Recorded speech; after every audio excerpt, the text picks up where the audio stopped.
ഒരുപാട് സ്ത്രീകളിൽ കാണപ്പെടുന്ന ഒരു പ്രശ്നമാണ് ഗർഭപാത്രത്തിൽ മുഴകൾ ഉണ്ടാവുക എന്നുള്ളത്.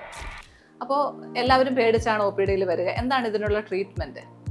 ഈ മുഴകളുടെ സൈസ് അനുസരിച്ചും അതുണ്ടാക്കുന്ന ബുദ്ധിമുട്ടനുസരിച്ചുമാണ് ട്രീറ്റ്മെൻറ്റ് കൊടുക്കുക. അതിൻ്റെ തീരെ ചെറിയ മുഴകളാണ്, പക്ഷേ അതിന് പ്രത്യേകിച്ച് ബുദ്ധിമുട്ടുകൾ എന്ന് പറയുന്നത് ബ്ലീഡിങ് ഉണ്ടാക്കുക, പെയിൻ വരുത്തുക, ഇതൊക്കെയാണ് മെൻസസ് സമയത്ത്. അങ്ങനത്തെ പ്രശ്നങ്ങളൊന്നുമില്ല. ചെറിയ മുഴകളാണെങ്കിൽ നമ്മൾ പ്രത്യേകിച്ച് ഒന്നും ചെയ്യേണ്ടത് ആവശ്യമില്ല. കാരണം ഇത് സ്ലോ ആയിട്ട് വളരുന്ന മുഴകളും അതേസമയം ക്യാൻസർ ഒന്നും ആയി തീരാൻ ഒരു സാധ്യതകളും ഇല്ലാത്ത ഒന്നാണ് ഗർഭപാത്രത്തിലെ മുഴകൾ എന്ന് പറയുന്നത്. അപ്പോൾ വലിയ മുഴകൾ ഉണ്ടായിരിക്കുകയും അത് നമ്മളുടെ മൂത്രം പോകാനോ അല്ലെങ്കിൽ മലം പോകാനോ ഒക്കെ ബുദ്ധിമുട്ട് വരുത്തുകയും ചെയ്യുന്നതാണെങ്കിൽ മാത്രമാണ് ഇത് റിമൂവ് ചെയ്യേണ്ടതിനെ പറ്റി ചിന്തിക്കേണ്ടതുള്ളൂ.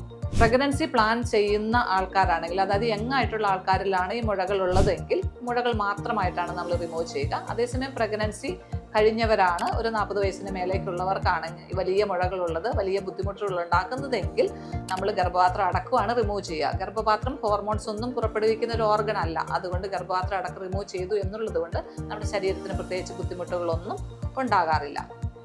അതുകൊണ്ട് ഗർഭപാത്രത്തിൽ മുഴയുണ്ടായി എന്നുള്ളത് കൊണ്ട് നമ്മൾ ടെൻഷൻ അടിക്കേണ്ട ആവശ്യമില്ല. അതിൻ്റെ വലിപ്പവും അതെന്തെങ്കിലും പ്രശ്നങ്ങൾ ഉണ്ടാക്കുന്നുണ്ടോ എന്നുള്ളത് നോക്കി മാത്രമാണ് നമ്മളതിന് ട്രീറ്റ്മെൻറ്റ് കൊടുക്കുക. Thank you.